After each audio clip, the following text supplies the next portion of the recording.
Assalamualaikum warahmatullahi wabarakatuh. Kenalkan, nama saya Anggra Okta Saputra, NIM 19074005, jurusan Teknik Otomotif. Di sini saya akan menjelaskan tentang sensor-sensor di mobil. Baiklah, saya akan menjelaskan tentang sensor camshaft precision sensor, fungsi dan cara kerja CKP dan CMP sensor pada sistem injeksi.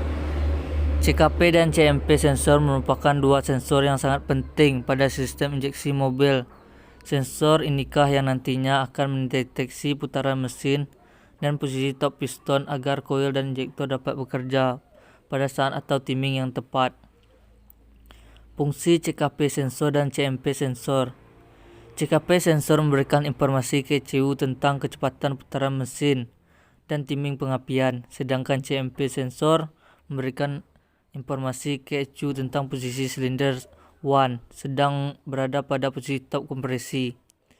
Dan pada mobil yang sudah menggunakan teknologi VVT, pembacaan dari CMP sensor ini juga akan mempengaruhi cara kerja dari sistem VVT.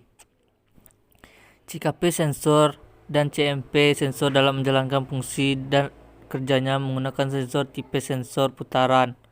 Sensor ini menggunakan dua metode dalam pendeteksi, yaitu yang pertama, sensor ini memiliki konstruksi bergerigi di dalam distributor. Biasanya memiliki 4 gerigi yang persis.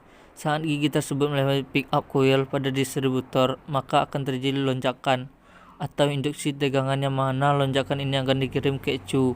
Bahwasanya data tersebut menyatakan posisi crankshaft setiap seperempat putaran. Baiklah, selanjutnya saya akan menjelaskan tentang full tank pressure sensor. Sensor ini tak jauh dari sensor mesin karena sensor ini terletak dalam full tank, berfungsi untuk mendeteksi bahan bakar tekanan dalam tangki, terbentuk dari uap bahan bakar dan goncangan saat mobil berjalan. Kemudian uap ini diolah oleh sistem Korkol Knister. Baiklah, selanjutnya saya akan menjelaskan tentang airflow sensor. Airflow meter adalah komponen yang berfungsi untuk mengukur dan menyalurkan udara ke mesin mobil. Di dalam airflow meter terdapat katup yang bisa membuka dan menutup. Besar kecilnya bukaan pada katup tergantung pada jumlah udara yang masuk. Komponen ini memiliki sensor yang berfungsi untuk mengetahui dan mendeteksi udara yang masuk ke dalam ruang bakar. Jumlah aliran udara yang masuk akan mengubah output sinyal dari sensor ini menuju ke ECU. Baiklah, di sini saya akan menjelaskan tentang manifold absolute pressure sensor.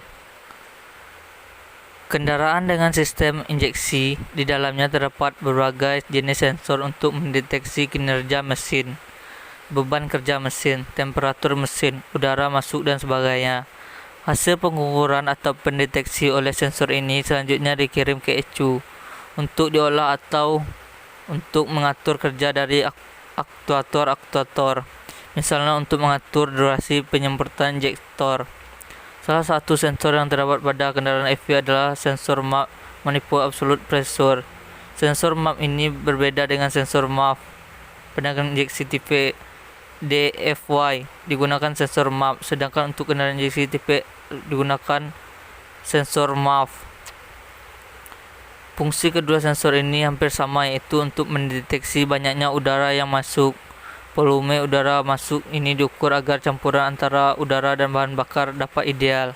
Salah satu metode untuk mengukur volume udara yang masuk pada mesin injeksi adalah menggunakan sensor MAP.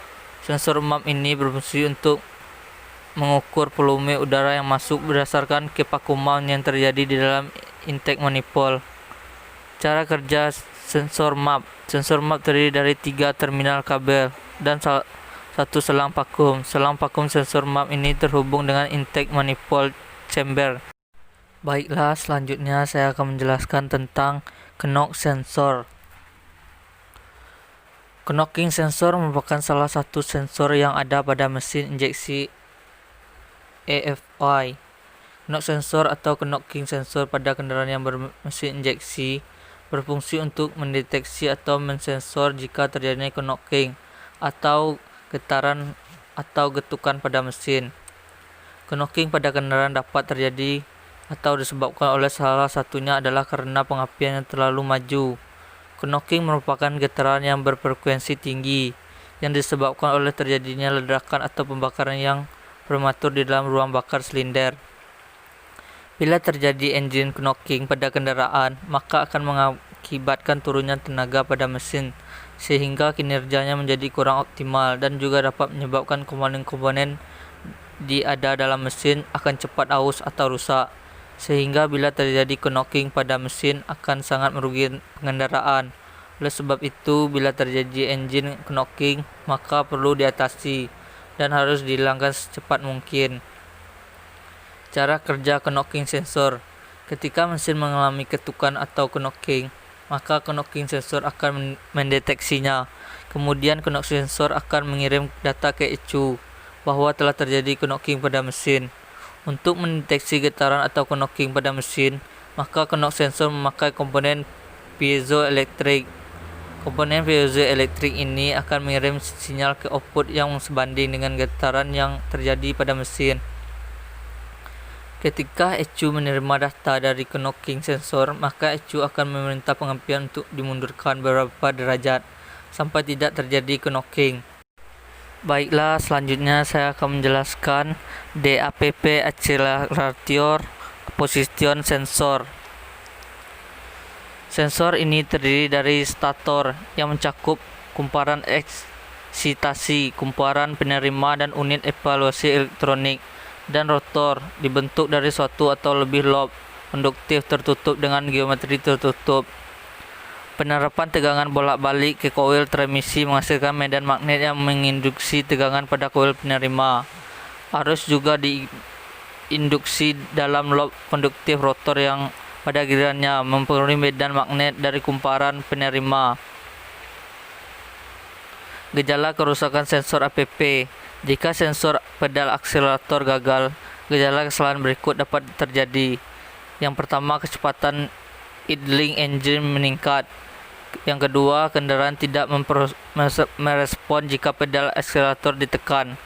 Yang ketiga, kendaraan beralih ke mode idle.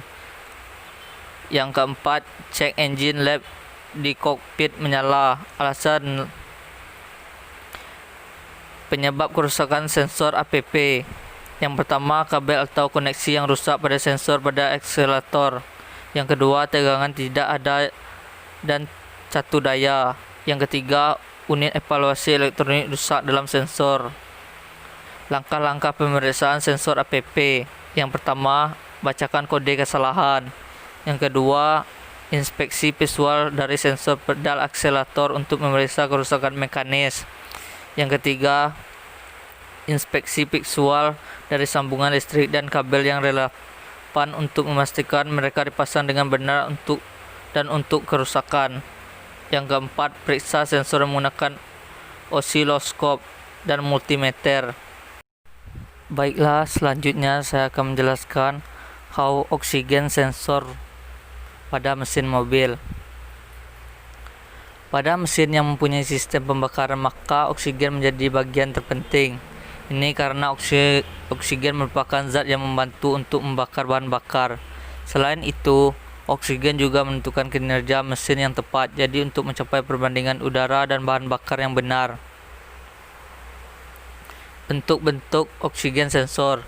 Oksigen sensor terdiri dari baterai sel galvanik. Sensor ini juga mengandung dua elektroda platinum berpori. Bukan hanya itu, dia juga memiliki elektronik keramik zirconium dioksida. Oksigen sensor menghasilkan tegangan dengan rentang paling kecil 100 mV atau 0, volt hingga yang paling besar 900 mV atau 0,9 volt.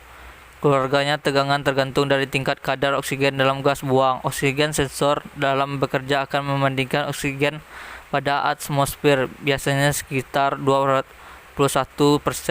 dengan jumlah oksigen dalam gas buang.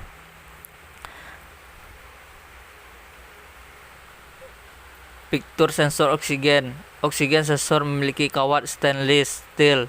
Ini akan memberikan ketahanan yang lebih baik terhadap korosi dan tekanan termal.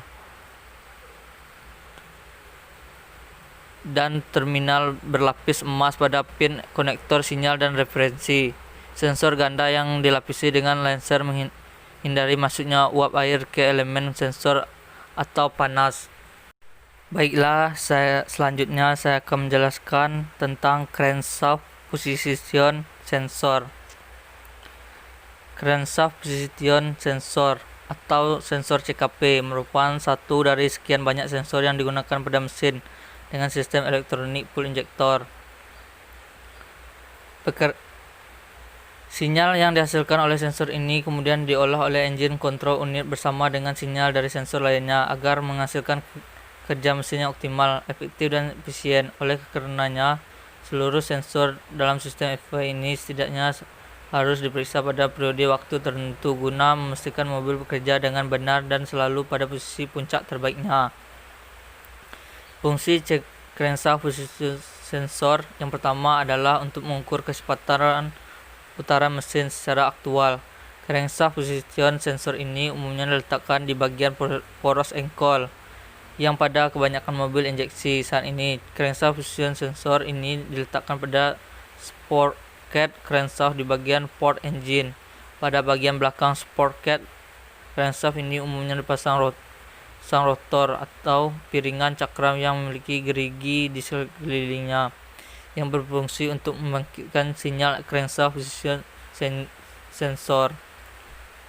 Sinyal yang dibangkitkan pada crankshaft position sensor ketika digerigi dari rotor ini bergerak dan berputar, kemudian digunakan oleh engine control unit sebagai sinyal untuk menentukan kecepatan putaran mesin. Baiklah, selanjutnya saya akan menjelaskan tentang fuel rail pressure sensor quick fix sensor. Fuel rail pada FV diesel common rail dilengkapi dengan fuel rail pressure sensor, sensor tekanan bahan bakar pada rel, dan pressure limiter pembatas tekanan sesuai dengan kerja sistem common rail tipe elektronik. Fuel rail pressure sensor dan pressure limiter dipasang pada fuel rail. Fungsi dari fuel rail pressure sensor adalah untuk mendeteksi tekanan bahan bakar di dalam fuel rail dan memberikan sinyal ke engine control module atau ECM. Berdasarkan sinyal yang dikirim ini, ECM akan mengontrol tekanan bahan bakar di dalam fuel rail melalui fuel rail pressure VRV regulator dan supply.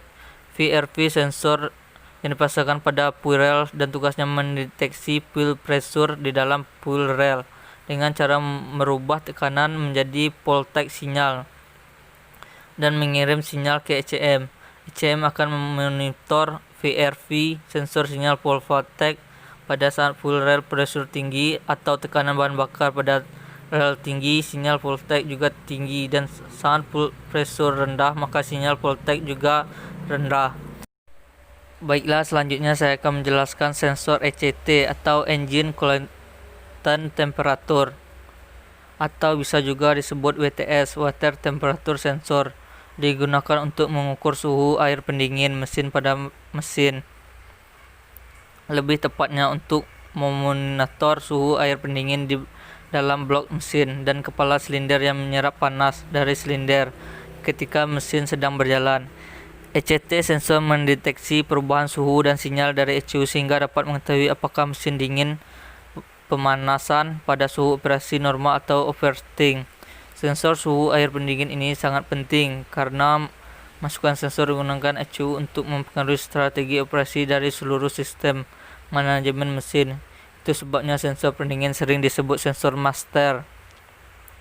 Bekerjanya sensor ECT ketika suhu air pendingin naik, maka tekanan atau resistansi pada sensor ini akan menurun.